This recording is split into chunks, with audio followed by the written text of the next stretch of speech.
বন্ধুরা, কালকে এতটা কষ্টে ছিলাম কি বলবো আপনাদেরকে। এই যে এটা হচ্ছে আমার সুন্দর, এটা ও হচ্ছে কালকে হারায় গেছিল। কারণ বাসার দরজা খোলার পরে কোন দিক দিয়ে যেন বেরিয়ে গেছিল। সারাটা দিন আমি যে কষ্ট পাইছি, যে কান্নাকাটি করছি, তারে পুরা এলাকা ছান মারছি। 5 তলায় বাসা, সেখান থেকে কতবার যে নিচে গেছি, কতবার যে আপনারা মনে করেন যে উপরে উঠছি, তার কোনো ঠিক নাই।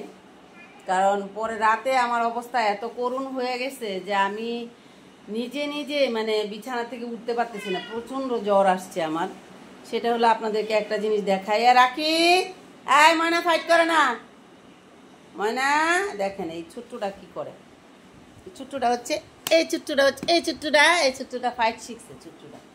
ছোট্টটাকে একটা দিব, ছোটকে একটা দিব। ছোট ছোট বেয়াদব হয়ে গেছো তুমি।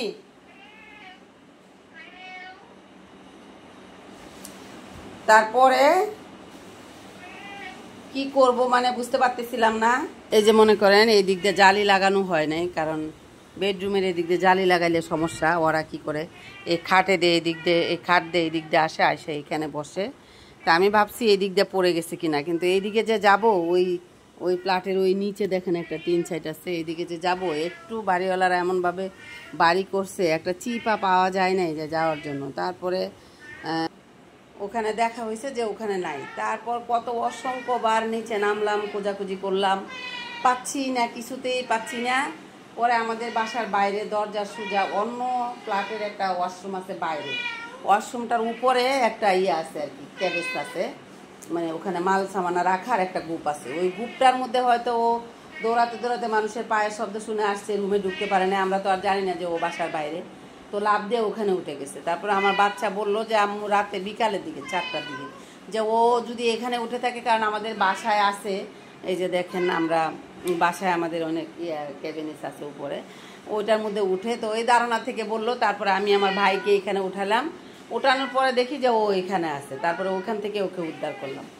করার পরে ওকে পাওয়ার পরে ও তো বাসায় এসে ওকে খাওয়া দাওয়া করায় রিল্যাক্স করলাম, কিন্তু আমি একেবারে অসুস্থ হয়ে গেছি। এতবার নিচে নামছি, কালকে আমার পায়ে ব্যথা, তারপর আমার জ্বর চলে আসছে, মানে কতবার যে আমি নিচে গেছি তার কোনো উপায় নেই। আর আমার কানে শুধু ভাবনা এটা ছিল মাথায় যে ও নাকি কোনো কুকুর কামড়িয়ে দেয়, নাকি ও এলাকা থেকে কোথাও বয়ে কোথাও পালিয়ে যায়, বা কি করে, মানে কি হবে আমি বুঝতে পারতেছিলাম না।